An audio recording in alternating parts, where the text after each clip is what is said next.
And it's McElrath up the inside, a carbon copy start.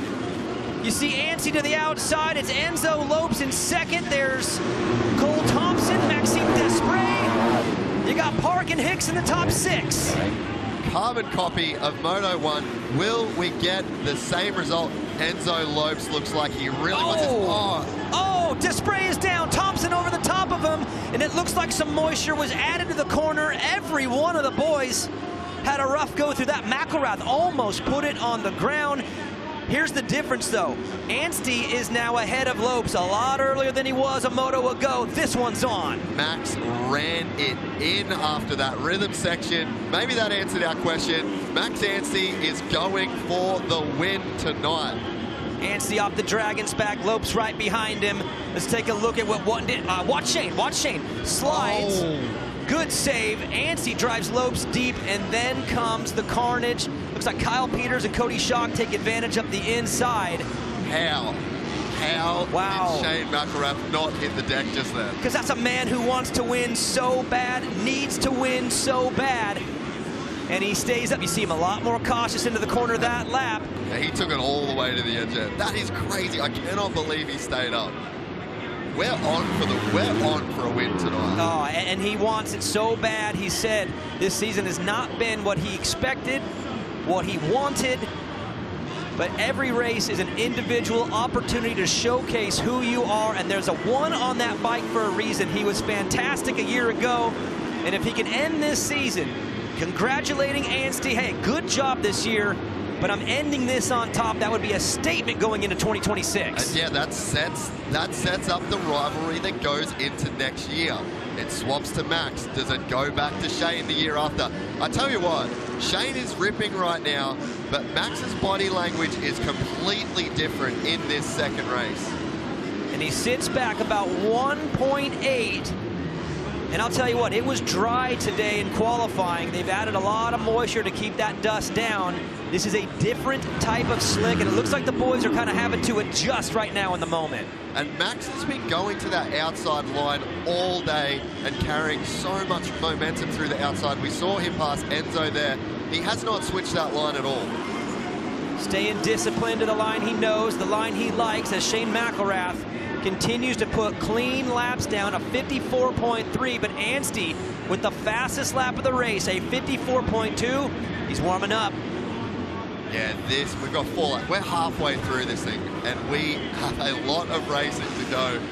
I have got a feeling that we might see that last turn action coming into play here. Well, I love when you look at a track map and you start picking apart where the opportunities might come.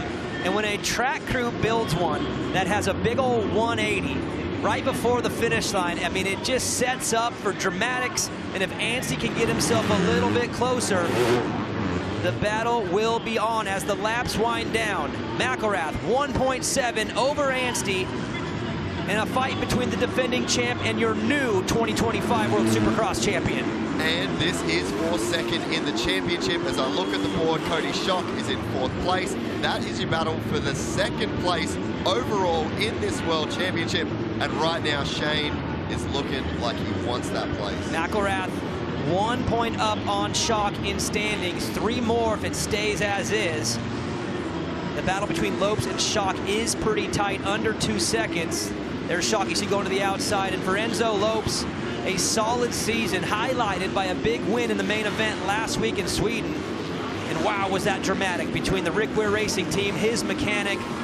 I mean, they were just sick and tired of hearing about Max Anstey's perfect season, and he took care of it last weekend. And I just love that Enzo is riding with an entire country on his back. You follow World Supercross on socials and you will just see Brazilian flags littered through the comments. When we have a round in Brazil, it is going to be insane. This is like the Justin Bieber of Brazilian motocross. I cannot wait. Please take us to Brazil. He would love that a lot, even though I will say his toughest race of this season was Buenos Aires, Argentina. There was a lot of fans there for him.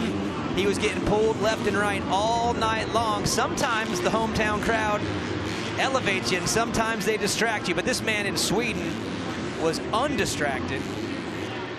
Not even sure if that's a word, but hey. well, they're the best of the rest right now. These two have absolutely checked out. But Shane McElrath is holding tough up front. I really think that you saw Max throw everything at it lap 2, 3, and 4. Although he does still look like he's charging. He's pushing. You see him rip that outside berm, but Jay, sometimes I think as a rider, when you give it everything you got and you get no reward, you start questioning what you're doing. And this man has just been flawless. I mean, it's just clean, it's calculated. The bike looks like it's working perfect, and that lead is now stretched to 2.1. And these are two of the good guys in the sport. You want to see guys like this do well. They represent this world championship so well. Shane, a former champion of this series now.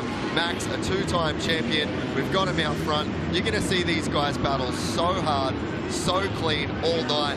And man, Shane has really been through it this season, and this has just got to feel so good to be leading these laps. So far, a perfect night. But as I say that, Max Anstey is starting to reel him in. From 2.1 to 1.5, it's closing down. He is running out of time. 1 lap to go, and he would have to have an amazing lap. Now, that was his best. Max goes 54.0. to Shane's 54.5, so that's a half a second, which means if he does it again, I mean, you're a 1.5 down. You're going to need to not only get to him, but you're going to have to pass him too. So for Shane McElrath, be smart, be solid, and this one's yours. Yeah, he is just running out of real estate right now. Shane has not put a foot wrong. Oh, I tell you what, he does look closer though, doesn't he? Yeah, we're down to 1.4. Wow. At the next sector time, we'll get a, now down to 1. He's got a half a second and half a lap. We talked about those 180s. Yeah. We've been talking up this finish line all night. Could it happen? Oh, I don't know that he's going to be close enough. Shane nails the corner, looks over his shoulder. Oh. It would have had to have been dirty. Shane McElrath wins sprint race number 2 of the 250s. Great.